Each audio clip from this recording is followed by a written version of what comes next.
Condet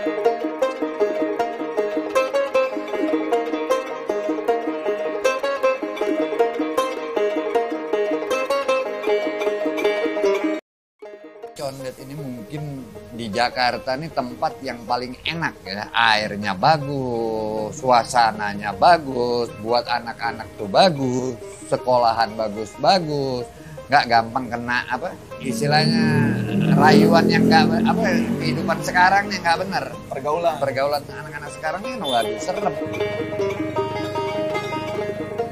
Condet ini banyak banget pohon buahnya gitu ya.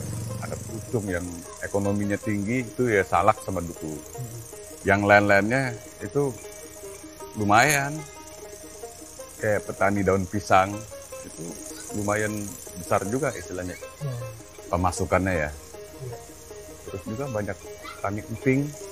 Melinjo, itu bahan bakunya melinjo dan banyak di sini pohonnya. Kalau di Condet itu kita masih minum air sumur ya. gitu. Kalau di mana-mana kan kita minumnya air galon kan gitu. Oh gitu. Jadi tempatnya adem, enak lah kata dia. Masih saya ngalamin, masih tanah itu jalanan tanah becek. Terus kita nyolong salak, ya kan? Nah, itu orang tua kita itu banyak pun salaknya itu kenapa? Jadi kalau anak-anak cucunya itu kalau mau ngambil, walaupun kata itu bukan nenek, wah, ya udah diambil.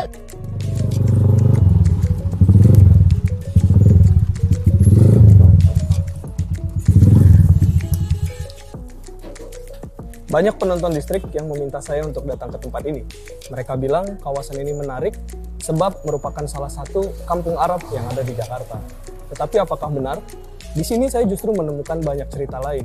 Ada sejarah panjang tentang penguasaan tanah, ada buah-buahan yang kini mungkin terancam keberadaannya, juga ada sungai yang selalu berkaitan dengan hidup masyarakat, tetapi kini mulai terabaikan. Ini Condet, saya Dea Nugrah, selamat datang di Asumsi Distrik.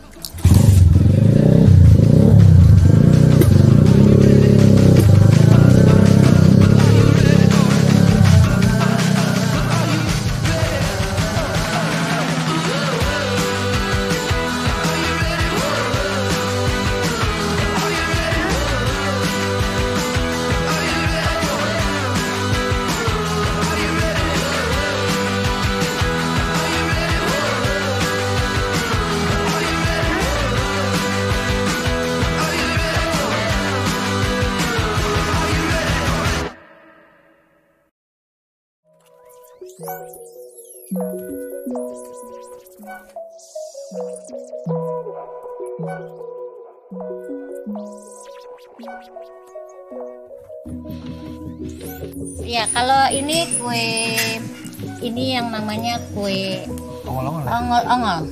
Kalau putu mayang, kalau di pasaran itu kan dia berwarna-warni ya. Tapi kalau orang Betawi itu warnanya putih. Rata-rata cemilan Betawi itu manis-manis ya, Pak? Iya, cemilan Betawi itu kebanyakan manis. Ada ya. ceritanya nggak, Pak? Kenapa begitu, Pak? Ya, kalau kata orang dulu itu, orang Betawi dibilang, ih lu manis banget sih, gitu.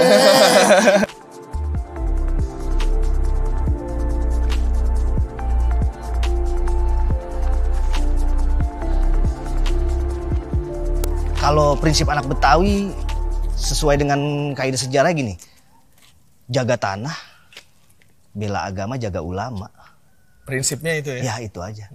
Pokoknya ya kita jaga ulama, terus kita jaga keamanan di kampung sendiri. Jadi kalau kita berat sebelah pun kelihatannya nggak ini juga gitu, nggak bijaksana juga. Walaupun ya kita jelas kalau dibilang ya kami lebih kental Muslim lah di sini.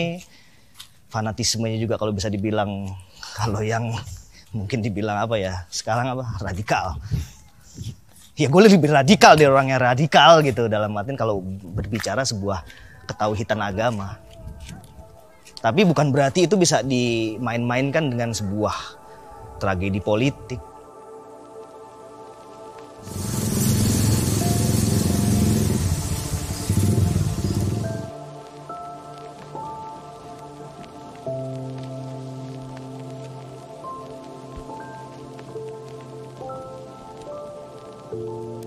Pernah ada ini nggak, Beb? gesekan gitu misalnya? Alhamdulillah nggak ada gesekan. Dia orang kalau yang ngerti agama tidak bakal mau, kalau dia megang betul-betul orang-orang Islam dia megang betul, dia tidak bakal mau gesekan sama orang-orang yang disebut keturunan Habib ini. Karena apa? Tuntunannya dia. Ikut ulama. Ikut ulama, tuntunannya dia. Kalau dia tidak menghormati atau menjaga, ya akan punah. Itu kan ada di Al-Quran janji. Bukan sembarangan. Mau percaya boleh, tidak boleh. Kalau nggak percaya berarti nggak beriman.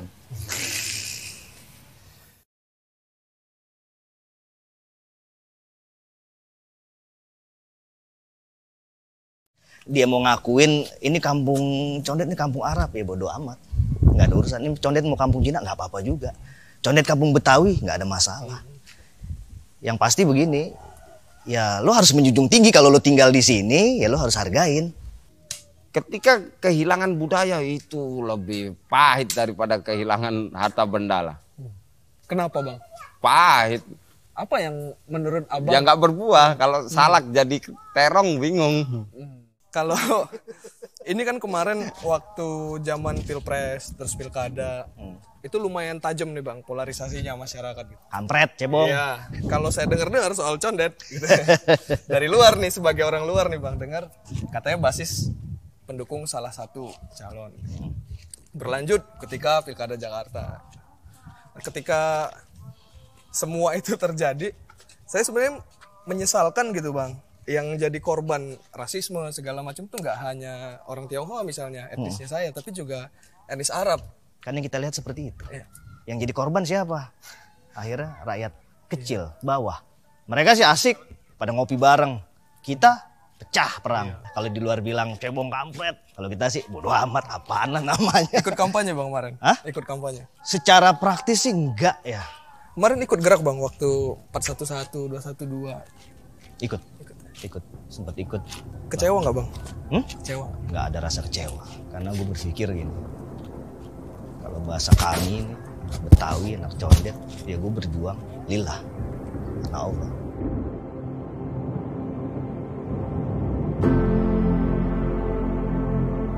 Saya pernah dengar katanya waktu zaman dulu nih, waktu masih di Hadramaut, golongan Habaib ini pernah ada semacam ikrar gitu, katanya untuk ya udahlah kita patahin pedang gitu, kita nggak lagi berurusan politik gitu sebelum menyebar dakwah aja. Gitu. Fagi Mugaddam.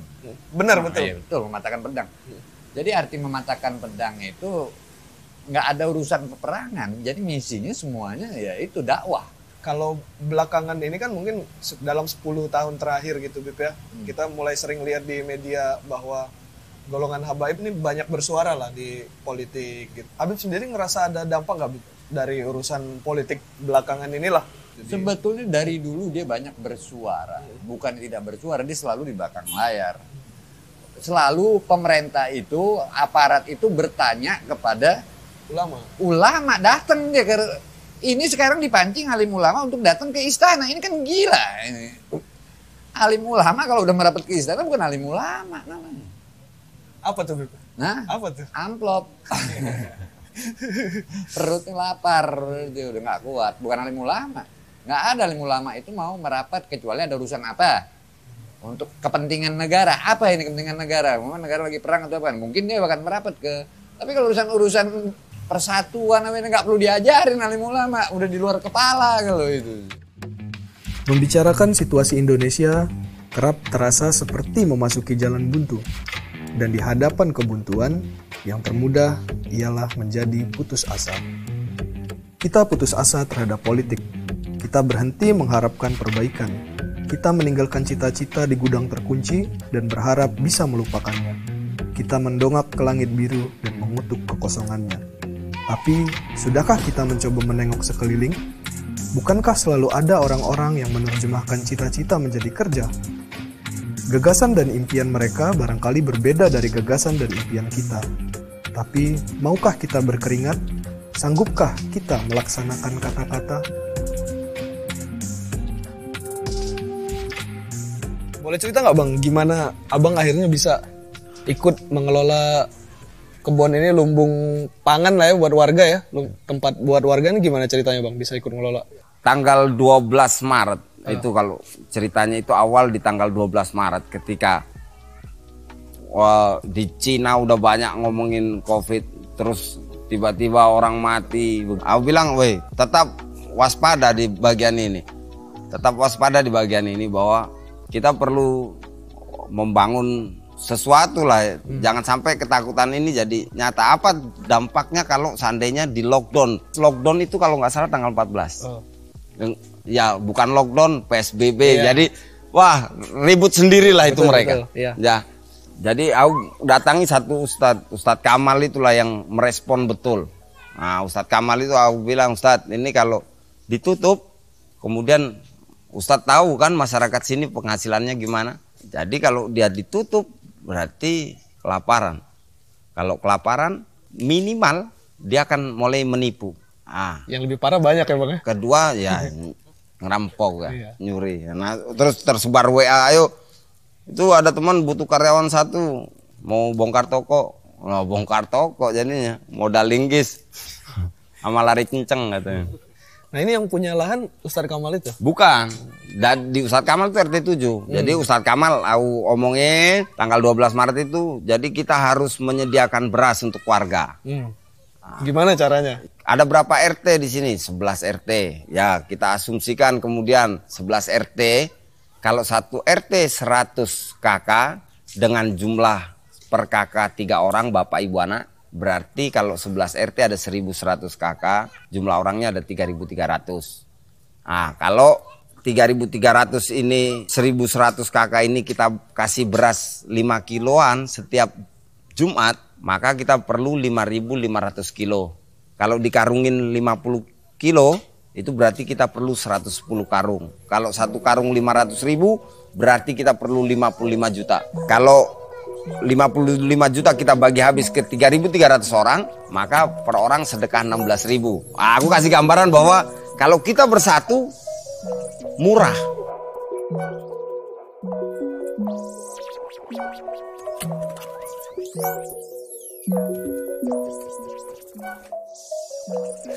Ini lahan ini berapa meter Bang luasnya Bang? Kalau bentangan areal hijau di titik ini nih 3 hektaran ada. 3 hektaran. Tapi kalau yang milik keluarga kita nih paling sekitar 7.000-an. Banyak lah orang-orang Betawi, orang-orang yang asli di sini itu udah ngelepas tanahnya. Kalau di keluarganya Bang Kodir, gimana ceritanya Bang kok bisa tetap bertahan sampai sekarang? Ya mungkin ya kita masih beruntung ya ada tempat lain yang bisa kita jadikan sebagai tempat tinggal gitu ya. Jadi untuk sementara ya kita hindari dulu tempat ini nih, sampai ketemu solusinya nanti. Gimana tempat ini bisa bertahan kelestariannya, terus juga kebutuhan tempat tinggal adik-adik kita, cucu-cucu kita nih bisa terpenuhi. Ini persoalan ya mungkin wakil dari segala persoalan kelestarian areal hijau di wilayah Jakarta. Salak condet tuh dari keragamannya itu minimal tuh ada 32 jenis. Ada yang varietas terbaik kalau orang condet tuh bilangnya salak tamu. Itu salak yang memang bagus, ukuran buahnya besar, daging buahnya tebal, harum, ada yang masir, ada yang berair, banyak macamnya. Tapi kalau salak pondo, semuanya sama. Karena monokultur kali Bang ya? Mungkin. Duku itu saya masih kecil, pengalaman masih kecil ya. Itu saya dulu di belakang ada, pokoknya setiap subuh itu main dulu-duluan. Karena kenapa? Itu duku yang jatuh itu benar-benar manis. Kalau duku condet itu kalau warnanya udah kayak bening, itu udah manis banget. Beda.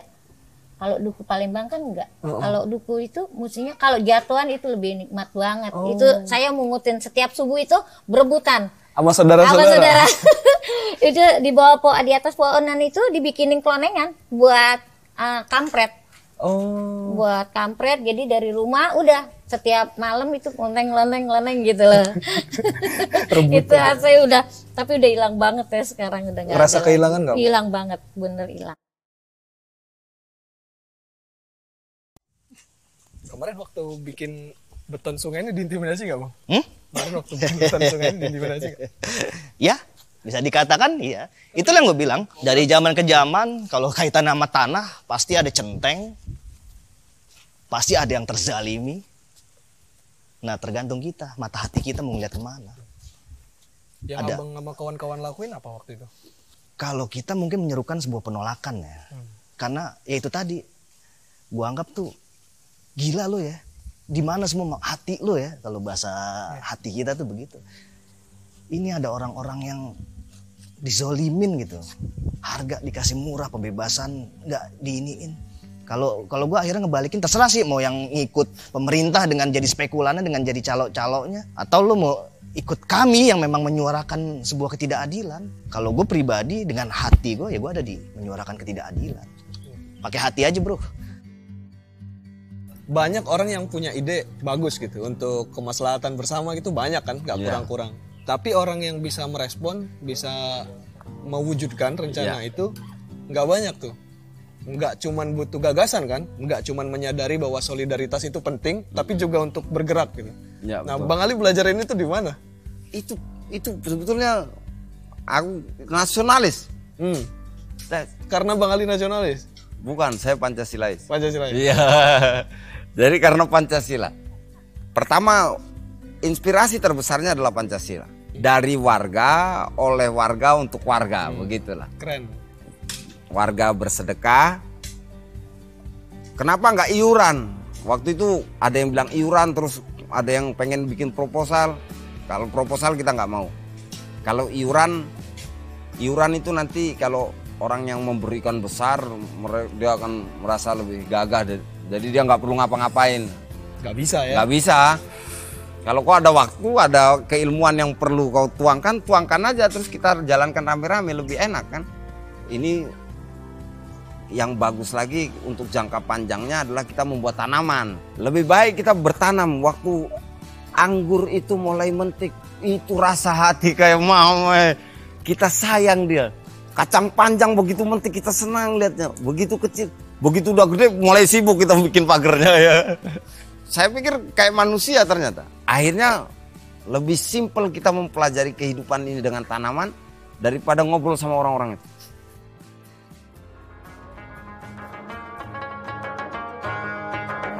Saya kira mencintai tanah air tak pernah berarti kesanggupan meneriakkan slogan tentang persatuan, kemajuan, nilai-nilai luhur bangsa, atau apalah. Bukan pula soal seberapa giat orang membela atau membantah penguasa. Mencintai tanah air adalah kesediaan yang terus-menerus untuk menjaga dan memelihara, untuk memastikan bahwa di masa depan, tanah dan air yang sama tetap ada. Cinta ini mungkin selamanya akan jadi cinta yang menyakitkan dan tak patut dijalani.